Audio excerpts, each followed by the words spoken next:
Welcome to Learning with AI, a ScholarStack podcast. In each episode, we explore how artificial intelligence is changing the way we learn, teach, and think. Through conversations with educators, researchers, students, and academic leaders, we discuss the ideas and challenges shaping the future of learning. At ScholarStack, we believe AI doesn't replace learning, it enhances it. Thanks for joining us. Let's get started. In today's episode, we're joined by David Miller, professor at Carnegie Mellon University and founder of ScholarStack. David shares the story behind the creation of ScholarStack, the challenges and insights that emerge from bringing AI into real educational environments, and why he believes artificial intelligence has the potential to fundamentally transform teaching and learning. Together, we explore what happens when AI is designed not simply to provide answers, but to support deeper reflection, critical thinking, and meaningful learning experiences. Here's our conversation with David Miller.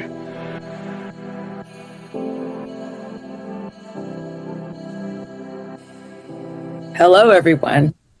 Today, we are lucky to have David Miller, who is the founder of ScholarStack. David, welcome.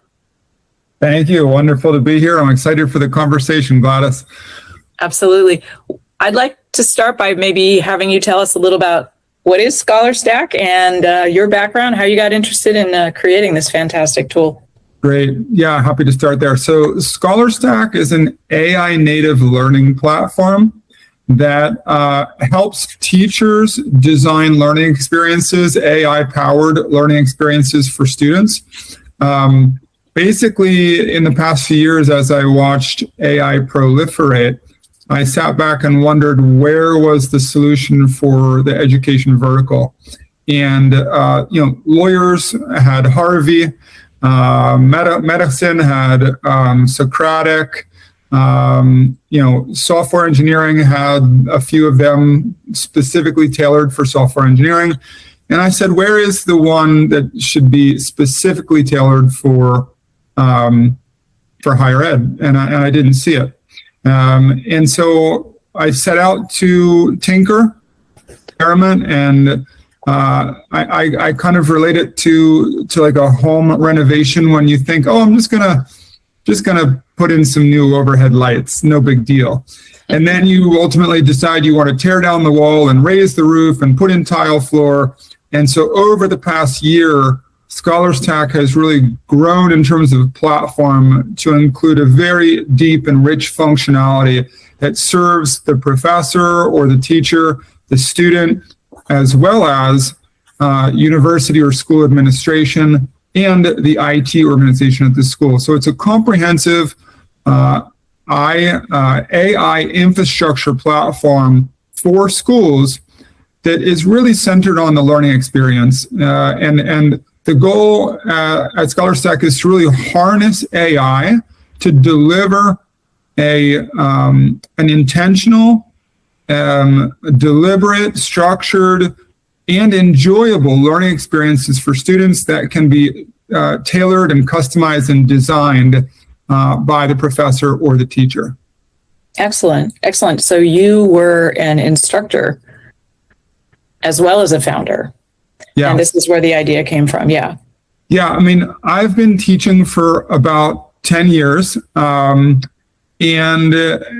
for most of my career, I've been a product management professional. So building and shipping products and understanding the user experience. And I'm also teaching AI engineering at Carnegie Mellon. And so those three areas really blended together perfectly to give me the kind of background and the bird's eye view, as well as the practitioner understanding of how things get built and how to build user-centered design products. And so my background has informed the platform greatly. And I debuted the platform in my class this spring. And any entrepreneur or product person knows you think you know your product until you put it into the hands of users. And once it was in the hands of users, then I became truly enlightened. And it was really phenomenal to see how they used it, as well as to see the friction and the areas that can be improved. So this past spring was a really wonderful learning experience to put the product in the hands of grad school students at Carnegie Mellon taking my class on AI engineering, and to see and to use a product that is kind of like fits that mold perfectly. Yes, fantastic. So what were some of the sentiments that the students had? What did you see that they gained from this approach to learning? Well, as you can imagine, every week when I came into class, I was very eager to get feedback, but I try not to be too biased about my product, and so I always started saying, "Hey, how was your week? You know, what did you learn? What was exciting? What was frustrating?" And if nobody commented on ScholarStack, then of course I would bring it up. And one of the feedback that I think I enjoyed the most was I said, "Hey, what about ScholarStack? What's the feedback?" And one hand went up, and I said, "Yes. What are your thoughts?" And she said, "I did not like it. I did not like it. I was very upset." And I said, "Interesting. Why? What was the problem?" And she said, "When I finished the practice exercise, it stopped, and I wanted to continue. I wanted more." Mm-hmm. And I said, "Tell me more." She's like, "The practice exercise was a guided job interview that is centered on the topics of the week. And students, get an opportunity to showcase their knowledge in a job interview style format, and it's intentionally set up that way to be interesting to the students, but also to allow them to self-discover their own gaps of knowledge." Mm-hmm. And when she had, and these journeys they're very distinct because they don't go on forever. It's not like a regular chatbot experience. It's very intentionally designed, and it's got an end point, and it's designed to be finished in 20 or 30 minutes. And there's a journey that the students go through on the interview. And she was enjoying it so much that when it was over, she was upset. She wanted to keep going. And that is the sort of feedback you want to hear as a teacher. And that really warmed my heart to hear that. That's great. That's fantastic. It sounds like faculty also are going to benefit from having a tool like this to give students a little bit more time with the materials, but not take so much of your individual time having those one-on-ones and the office hours and things like that to help students really get deeper into a topic. Yeah. I mean, you touch on a really important topic there. And one of the things that we do at ScholarStack is we proudly design this platform to be rooted in educational science. And as a teaching community, we've got over 100 years of educational science research that we can lean on. The challenge there is students don't spend a lot of time understanding the educational research. The students often don't learn how to learn in an optimal fashion. And actually many teachers don't have that opportunity to learn how to learn. And so one of the things that we do is we take those learning practices, established learning science, and we build it into the platform. And this really helps the students be more efficient in their learning. And it also helps the teachers teach. And so to your point around individualized attention, the learning science shows that individualized attention is the gold standard of learning. And that is showcased in apprenticeship programs that often revolve around trade schools. Also, it's showcased in residency programs that's involved around physician training. Mm-hmm. The problem with that is it's not scalable. It's very expensive and it's not scalable. And through the use of the ScholarStack platform and with the power of AI, teachers and professors have the ability to intentionally design learning experiences that are grounded in our course materials that have a personality and a characteristic that they instill. And these chat experiences as well as voice experiences that we enable, can be really rooted in the learning science, can be grounded in the course materials, and can be designed to be an extension of the teacher in the way that that teacher likes to teach. And so we really think a lot around how can we help the teacher.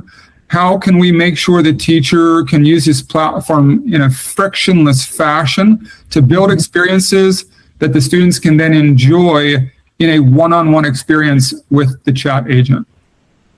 Amazing. So this is not just AI applied to learning, sort of wrapped around learning. It's actually designed with AI as the tool and learning science as the advice of how to create that product, to create those interactions for students learning. How about the information that the faculty get? How do they know students are actually really learning more deeply? Yeah. So one of the great things about the product is it gives faculty direct insight into student behavior as well as student mindset. So faculty have the opportunity through the observability functionality in the platform to see what's happening. But not only do they get to see what's happening, they get analysis of what's happening. So analysis, so if you have a course of 400 folks, you might not have time to review 400 chat experiences. However, the platform has that capability. The platform can read all of these chat experiences, can flag conversations where students might be spinning their wheels or not progressing at a certain pace. It can also detect sentiment across the entire class and surface that back to the professor. This was something that we were concerned about in the first course. I wondered, would students think of this as an invasion of privacy? Would they feel reluctant to use the platform because of this? And so I had a very frank and open discussion with the students at the beginning of the course, and they told me that they felt okay with it. And I thought, okay, maybe they're just saying that to me. And so we did course surveys, a mid-course survey and a post-course survey. And we asked questions like this through our survey, which was anonymous feedback, to really make sure that we understand the pulse of the student and understand what they were saying and what they were thinking. And we got consistent feedback, both in person and through these surveys, that they felt totally fine. And these students are very tech savvy. This is, these students were the earliest of early adopters. All students, they are using AI. They understand AI. They also understand privacy. Many of them have grown up with social media. And the private chats that these students want to be private, that's happening on their own personal accounts. That's they're not doing private chats within, an academic platform. And they know that. I will say, in addition, the platform is structured to have guardrails that restrict chat outside of class material. So even if a student tried to have a chat around sports or movies or current events, they cannot have that in my course, which is centered on AI engineering. So there's a few kind of takeaways. Number one, the students get it and they're okay with it. The other is the guardrails that we can build. And I would say the last thing is, based on my observability, it gave me the opportunity to engage students intelligently and deliberately around certain concepts where I could see they had interest or confusion. If I noted a few students having confusion with a topic, then I could address that at the beginning of my next class. And the other thing that I asked a couple times when I would see really deep, thoughtful questions from students, I would say, hey, can I use this question in class? I'm not going to attribute it to you, but can I announce your question in class and share it as a wonderful question? And I always had feedback that gave me permission to do that. So that was another really cool thing, is to take the best questions that I saw from a student population and share that back with the class at the beginning of each session. Excellent. Excellent. So the kind of analytics and data that you were talking about that the faculty have access to, is this reports, or is there a dashboard, or is it, visuals? Yeah, it's a dashboard. So you can imagine, just like any corporate dashboard, you can see the number of users. So we've got, activity in the past 24 hours. We can see, which students are using it the most. We can see what students are reading. We can see how they're interacting. We can see, it'll tell you if it's voice feedback or if they're typing into the platform. You can see hours of the day that folks are using it. Each student session gets a session summary. So if you want to dive into a session summary, you can do that. And like I said earlier, there's also this kind of meta-analysis where it'll look across all the students and attempt to highlight certain student activity that demands or deserves attention.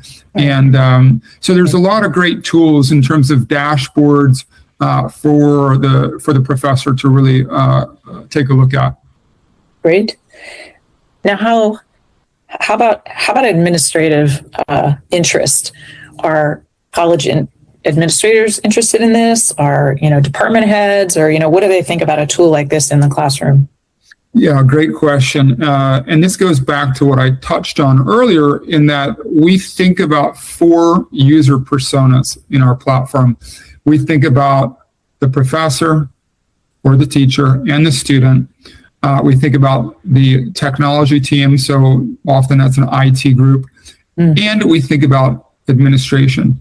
Administration could be a program director, could be a department head, could be the head of a college within a university, or it could be the university administration. And for those folks, they have macro views into what's happening inside of the platform. So they have a way to assess, are my institutional or college level or department level learning objectives being carried out at the lower levels? So if it's a college wondering this, they can ask the question, is it being carried out at the department level? Is it being carried out at the course level? And they can basically peer down into what's happening inside of the university through the ScholarStack platform. So it's a very powerful tool for administration, and it really surfaces some insights that are difficult to find otherwise. I wouldn't say impossible to find, but close to impossible. Insights can be surfaced that otherwise would be very challenging to get answers to. Right. You often have a lot of manual effort that goes into, for example, accreditation initiatives. It requires coordination and accurate data collection across many, many faculty, different courses, different assignments. It's very hard to kind of prove that you're really delivering on those objectives. And accreditation bodies are beginning to require evidence of that. So it sounds like ScholarStack would be a great answer to help them collect that evidence. That's exactly right. So we understand all of the different accreditation bodies. We understand how they do their work. We understand the materials that they want to look at, and we help the university prepare for those accreditations any day of the week, any month of the year, anytime they want to. They can focus on that. And you're right, it's a lot of busy work to do that preparation. Nobody inside of a university enjoys that job. And that's the beauty of AI when it's deployed properly. Computers can do routine things millions of times and not complain. So these mundane tasks that would ultimately fall on somebody or a group of people inside of a university can easily be performed by an AI-powered agent given the proper instructions. And that's exactly what we do. That's great. That's fantastic. It covers the gamut from students, faculty, administrators, and the tech team. You said the IT team. What are you seeing is their reaction to these kinds of tools being brought into their ecosystem? Sure.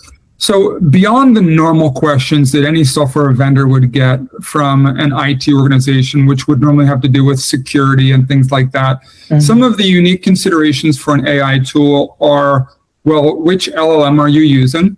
And at ScholarStack, we use a collection of LLMs. We can work with a university or a school that has no existing relationship with any LLM provider. We can be that provider, and we can bring multiple LLMs to your school and then allow you to curate and choose the use cases for which you'll make them available to your faculty, staff, and students. For other universities who are more mature, might have their own direct contractual relationships with LLM providers. And in that case, we can easily plug into whatever LLM is being used by the university, whether that's Claude or Gemini or ChatGPT. If a school has a direct deal with one of those providers, we basically plug into their API with the proper access tokens and keys, and we can consume and utilize tokens through their direct relationship with their provider. A lot of schools, prefer that because they've already built these relationships, they've already spent that money, and so what we do at Scholarship is we help those schools get more ROI from that investment. So if you're already paying millions of dollars to ChatGPT or to Gemini or to Claude, your goal is to optimize your ROI on that investment. And that's where we come in, is we help schools deliver return on investment on the tokens that they're buying from these platforms. And then the last thing I'll mention is another big concern for schools is privacy and do not train restrictions when you're working with an LLM provider.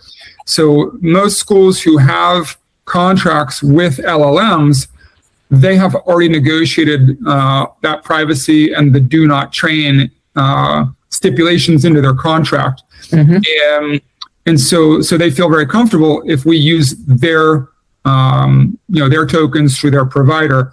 I will note that most of the LLM providers at this stage have standardized on educational product offerings, and you don't have to specifically negotiate those terms anymore.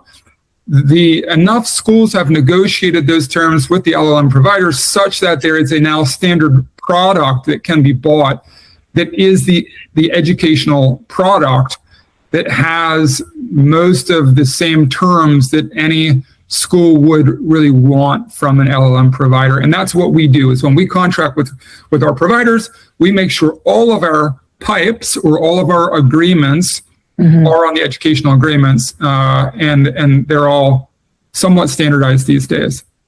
Excellent. So last question, this will be an opportunity for you to summarize in 30 seconds.